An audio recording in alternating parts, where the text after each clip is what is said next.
Uno.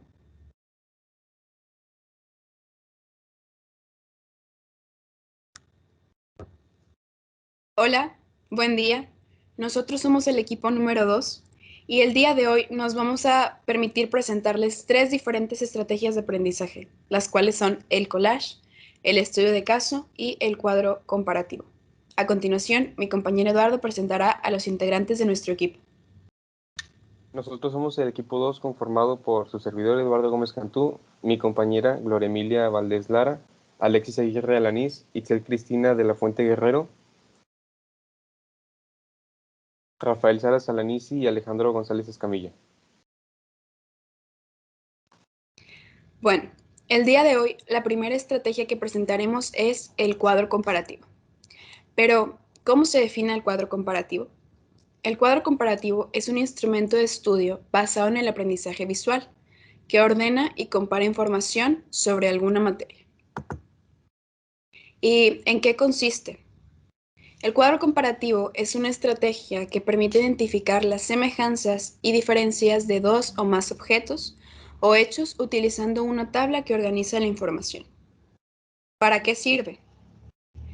Este sirve para mostrar de una forma sencilla la diferencia entre dos objetos o situaciones, con el fin de comprenderlas mejor y entender sus características. En pocas palabras, es una tabla o diagrama que sirve para determinar o señalar las semejanzas o diferencias existentes entre dos o más elementos.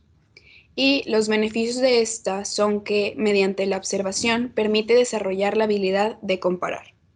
Contribuye en el desarrollo de la emisión de juicios de valor, facilita los procesamientos de datos, así como desarrolla la organización del pensamiento y habilita al estudiante para la clasificación y categorización de información. Otra cosa importante que se debe mencionar es cómo podemos elaborar un cuadro comparativo. Para esto, primero necesitamos identificar los elementos que queremos comparar, los parámetros a comparar y se escriben las características de cada objeto o evento. Después se tienen que enunciar las afirmaciones donde se mencionen las semejanzas y las diferencias y finalmente presentamos estas semejanzas y diferencias en forma de un cuadro. En la siguiente diapositiva, que es esta, tenemos ejemplos de cuadros comparativos. El primero habla sobre la diferencia entre el ADN y el ARN y podemos ver cómo compara desde los componentes, su estructura, sus tipos de células. Todo eso se presenta de forma ordenada comparando ambos elementos de estudio. Asimismo, en el siguiente cuadro tenemos un caso parecido, solo que este habla sobre la célula animal y la célula vegetal. De igual forma, aquí podemos ver cómo se compara su estructura, sus componentes y un montón de elementos de esas células. Y como dato extra que es muy importante mencionar es que siempre al realizar un cuadro comparativo o una tabla comparativa, siempre se debe escribir una conclusión en la que se engloben todos los resultados que se encontraron al momento de realizar esta tabla. Y eso sería todo por el cuadro comparativo. Ahora vamos a explicar la estrategia del collage. Primero que nada, la palabra collage proviene del francés coller, que significa pegar, por lo que la técnica del collage consiste básicamente en ensamblar elementos diversos en un todo unificado, es decir, consiste en pegar distintas imágenes sobre una base. Normalmente encontramos esta técnica en el arte, pero también se incorpora en la educación, ya que nos puede ayudar para expresar nuestros pensamientos, sentimientos y nuestra percepción al mismo tiempo que aprendemos sobre la organización integrada de formas y colores.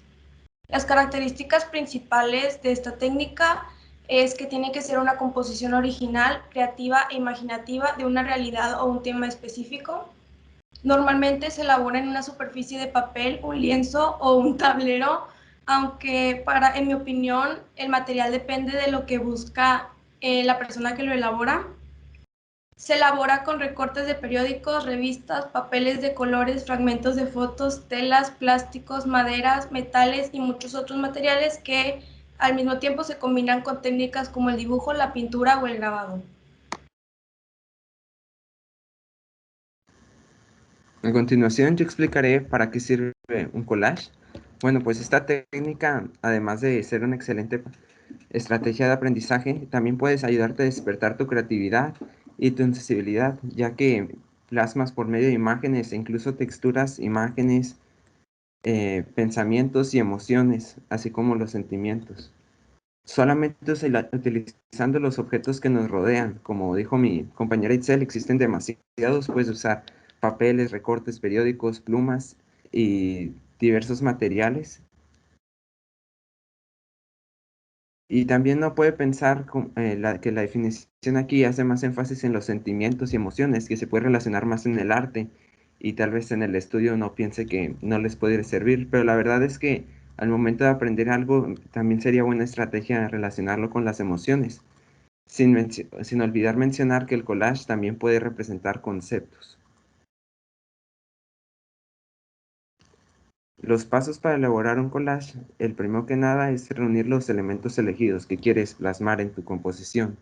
Luego, disponer sobre un espacio plano y un cierto orden. Pones la hoja, el lienzo o el material que vayas a usar, donde vayas a pegar tus imágenes o cualquier otro material, y manejas con orden. Y para componer la obra y escoger el lugar en el que cada elemento estará, existen tres maneras distintas. El destino, que consiste prácticamente en aventar todo al azar y como quede, de manera aleatoria, que tal vez parece más libre o sin un orden tan específico, pero sin embargo también se manejan ciertas cosas. Y la puesta en escena, que ahí sí esquematizas imagen por imagen en el lugar en el que más te gusta estar. Aquí podemos ver muchos ejemplos, unos que juegan con las texturas, como lo mencionaba antes, usando recortes, otros que las imágenes tal vez estén puestas de manera aleatoria, pero como ya mantienen orden, que en este caso vendría siendo el del corazón, otros que ponen cada una de las imágenes con el orden que uno desea, en este caso como en el collage de Soy Luna, con recortes de periódico y etcétera. Como dato interesante, ustedes sabían que el collage, la persona que inventó la técnica del collage fue Picasso a inicios del siglo XX. Bueno, ahora le daré la palabra a otro de mis compañeros para que explique la estrategia de aprendizaje de estudio de caso. Mi nombre es Alexis y procederé a explicar la parte del estudio de caso. Bueno, el estudio de caso nace a principios y bueno, también a mediados por parte del siglo XX en la enseñanza de Derecho. Para su entorno educativo, Robert Stake es un pionero en esta implementación, del cual se tiene un pentágono de características. Lo engloba en un pentágono principalmente porque todas tienen que estar relacionadas. Para este estudio se tiene que ser claro, conciso, provocador, tener una urgencia de la situación y ser verosímil. Para tener una urgencia de la situación se necesita qué tan necesario es el estudio en este momento. Bueno, para desarrollar un poco más lo que es el pentágono de las características de un estudio de caso, es que es provocador, es verosímil, es claro y conciso y también contempla la urgencia de la situación. Es claro, puesto que se debería estar resumido, más no limitado, de una manera que los datos más importantes no sean omitidos. Es claro, ya que en este estudio nada es rebuscado ni usa términos muy elevados sin la necesidad de que sean usados. En otras palabras, no emplea términos rimbombantes si no aportan algo necesario. También es verosímil porque busca ser auténtico y basado en la realidad. Estima la curiosidad y por eso también es provocador. Y por último, la urgencia de la situación se debe plantear de tal manera que provoque un diagnóstico o una decisión inmediata. Ahora en esta tabla comparativa tenemos cosas que se deben de hacer y lo que no se debe hacer el momento de hacer un estudio de caso. Como lo mencionó antes mi compañero Rafa, se tiene que ser provocador, conciso, verosímil, sin ambigüedad, cercar el contexto del fenómeno y lo que se debe evitar es omitir datos. Es muy importante porque este estudio debe abarcar todos los datos de lo que se quiere estudiar, de ese fenómeno. No se tiene que interpretar subjetivamente, no se tiene que redactar de forma indirecta, no se tienen que dejar datos sin analizar, no se tiene que tomar partido. Todo se tiene que llevar a cabo.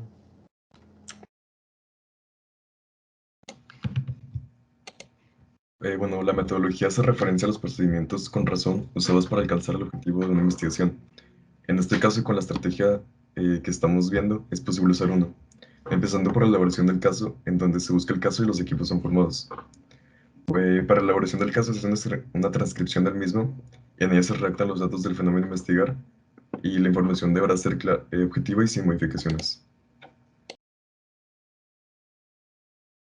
Ahora el segundo subtema, por así decirlo, es el análisis de caso. Se da una lectura exhaustiva del caso y se consultan bibliografías, además de que también se les analiza. Todo esto para reforzar argumentos. En este paso metodológico se buscan antecedentes al caso a investigar para tener datos preliminares, preguntas de investigación que sean interrogantes para guiar a la investigación, conceptos y teorías para exponer los datos encontrados, para darles una interpretación, así tener más claro lo que se tiene que hacer. Discusión del caso. Se lleva a cabo una discusión para poder exponer posibles soluciones al fenómeno. Principales tópicos de la investigación. Se enumeran los temas fundamentales para el estudio del caso. Análisis e interpretación de la información. Se aplican los parámetros en el análisis e interpretación de datos. Bueno, en la etapa de la documentación se reporta y se redacta, o sea, se documenta la solución con su debida argumentación. Y respecto a la conclusión y a la bibliografía, es necesario incluir ambas, una síntesis final redactada y las bibliografías consultadas para la elaboración del estudio de caso. Otra propiedad del estudio de caso es que en esta se facilita la reflexión, el análisis y la discusión en un grupo de investigación. Ahora se puede ver un ejemplo de un estudio de caso, y esto es algo muy irónico porque para llevar a cabo la investigación y descubrir lo que es el proceso del estudio de caso, se tuvo que llevar antes un estudio de caso, lo que nos da una paradoja. Eso es algo bastante irónico, pero bueno, como pueden apreciar, esto es un ejemplo de un estudio de caso. Y bueno, Bueno, esto fue muchas todo por el... gracias por su atención. Gracias. Gracias. Nos Gracias. queremos. Gracias. Adiós. Muchas gracias. Muchas gracias. Bye.